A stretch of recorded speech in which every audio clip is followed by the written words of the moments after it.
seawater? Look at this, dude. This is the most disgusting car I've ever touched. All right, everybody, it's an exciting day. Jay is here with the engine harness. So we've been spending all morning drilling holes in the firewall. You see the holes up there.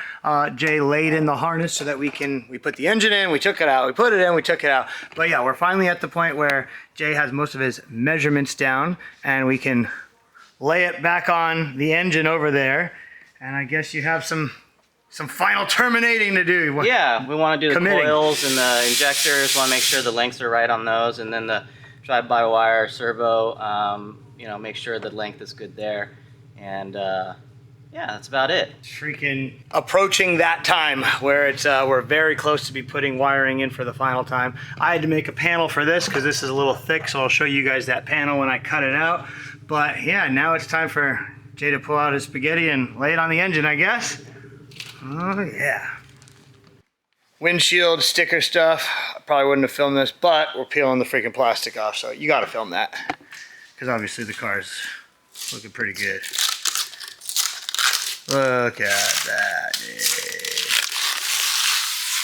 That's it, Oh, huh? there's a scratch. That's done. That's it. Just peeling it. Yeah. Just do it, dude. It's freaking time. Mock-up engine is in. It's gonna go to Borla with a mock-up tall deck LSR block.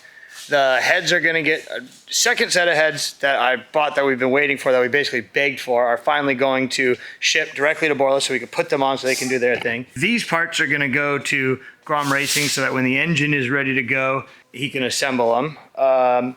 Pretty much done with vinyl. This thing looks so sick. Look at that, sick. Figuring out what we're doing back here with vertical white lines. Don't know quite yet.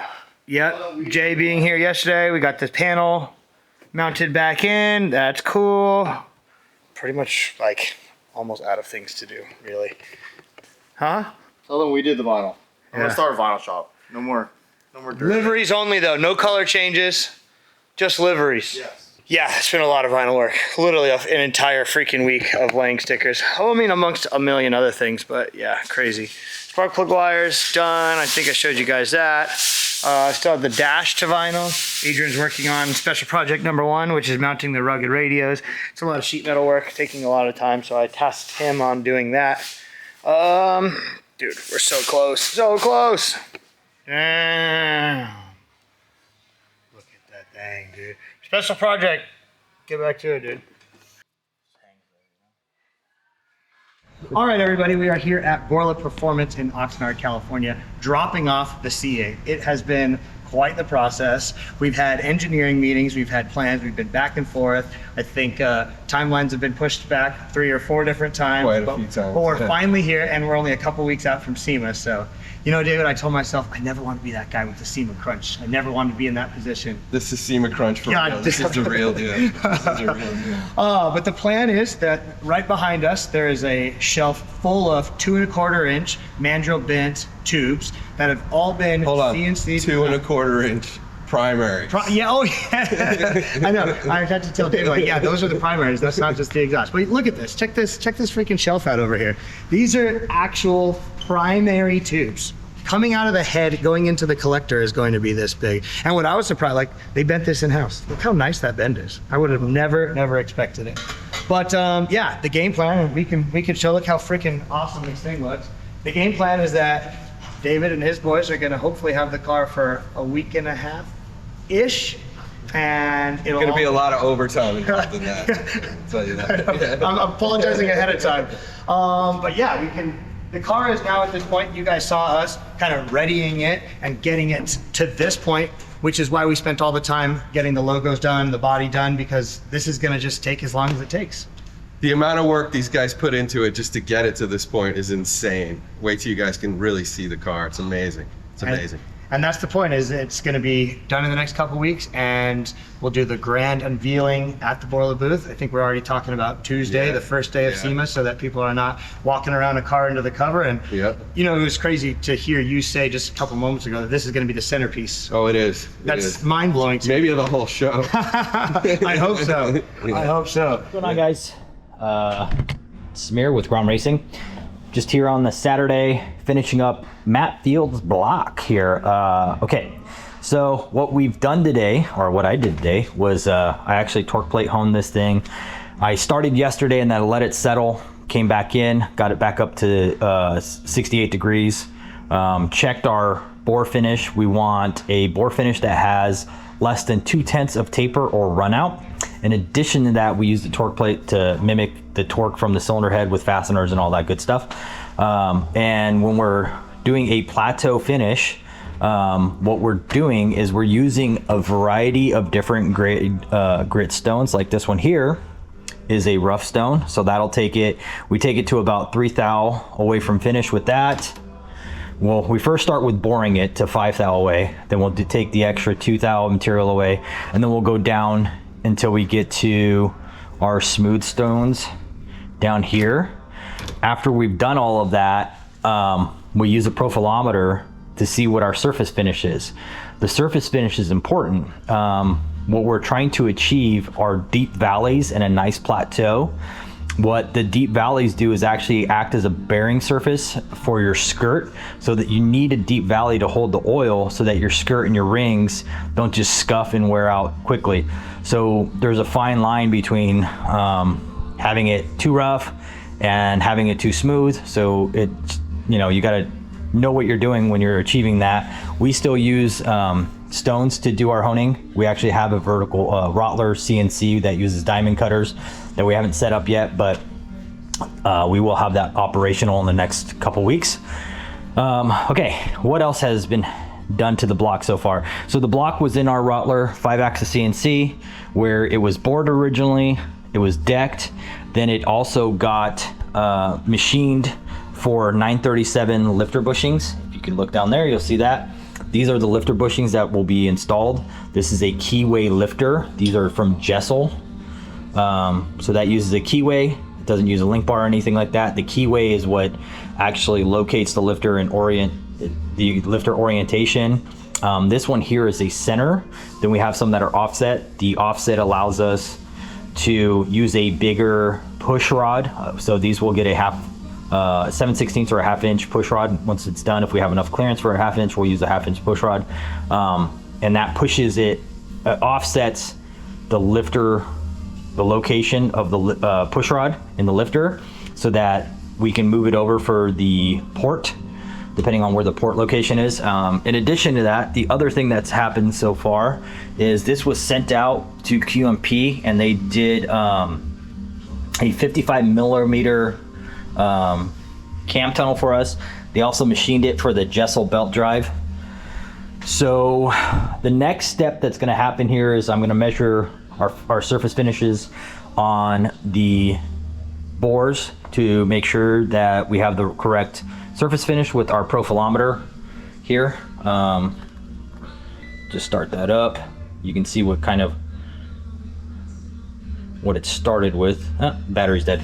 So I'll charge that. But we have this profilometer which has a little needle on it, and it checks surface finishes. We've got this cool holder from QMP that we bought. These are the pistons here.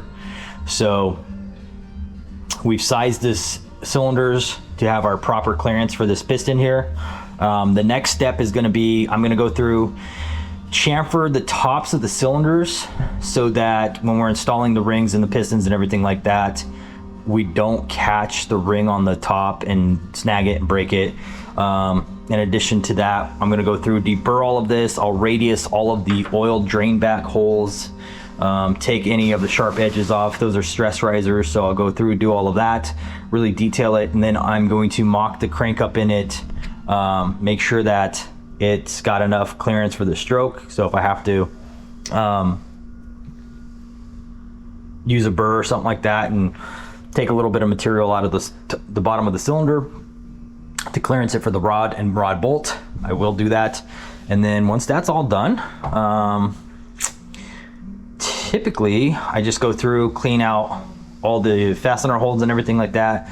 We'll put it in the jet wash, and then once it's in the jet wash, it'll get all the oils and all that stuff out of there. And then we have a final cleaning cabinet that it goes into, and I clean it by hand with Dove soap and brushes, and we'll just sit there and meticulously clean it so that we get all the oil and the grunge and, you know, material from the honing it, machining it, and all that stuff, and make sure that there's nothing left inside of it. We blow out all the oil galleys, and then once that's done, we will install our lifter bushings here, get the crank in it, get a rod and a piston in it, put a head gasket on it, get the cylinder head on it, and then I'm going to check piston to valve clearance. And I'm not going to final mill the cylinder head because until I know what my piston to valve clearance is. We have two different cams from Comp Cams. We have one that's smaller, I'll say, than the other one. We're going to start with making sure we have enough piston to valve clearance on our bigger cam. If we have enough piston to valve clearance on that, and I can get away with milling a little bit more material off of the cylinder head to bump the compression an extra point, I'm going to do that. Otherwise, I'm going to leave it where it's at. So still some mock-up and finalizing to do with that. Other than that, this thing's almost ready to rock and roll, and we should be making noise in the next couple weeks. So see you guys soon.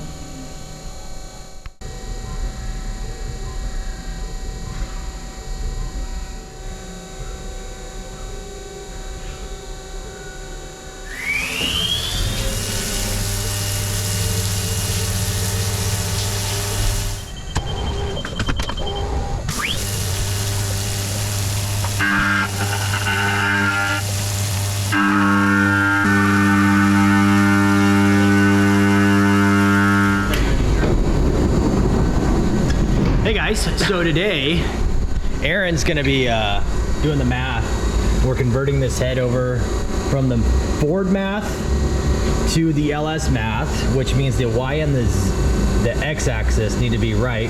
Otherwise, Aaron's gonna fuck up Matt's head and Matt's gonna lose his fucking shit. So good luck to us. All right, Here we go.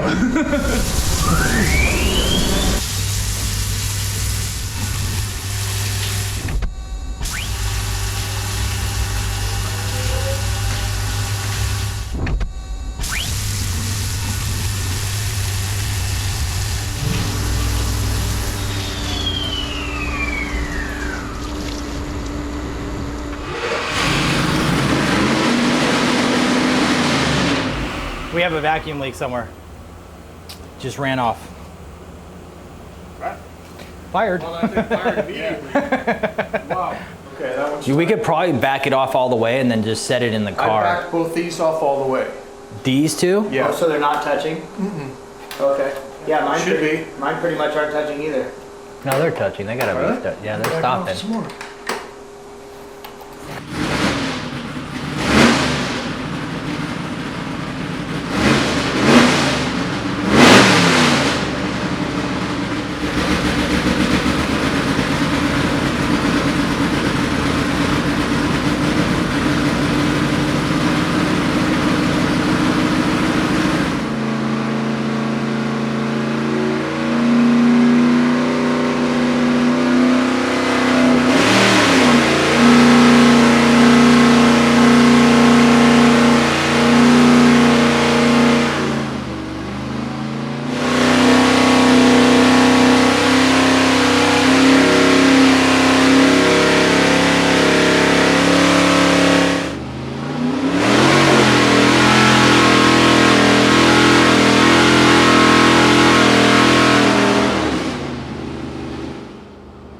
So it's a fucking light switch with those throttle bodies. It's like I barely tip in and it's almost like I might as well just be wide open throttle.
Says go.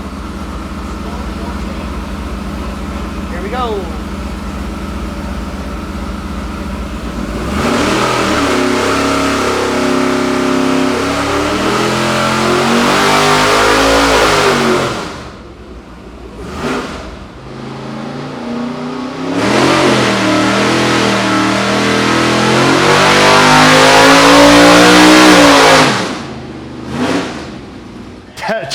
That sounds like a fucking sprint car, dude!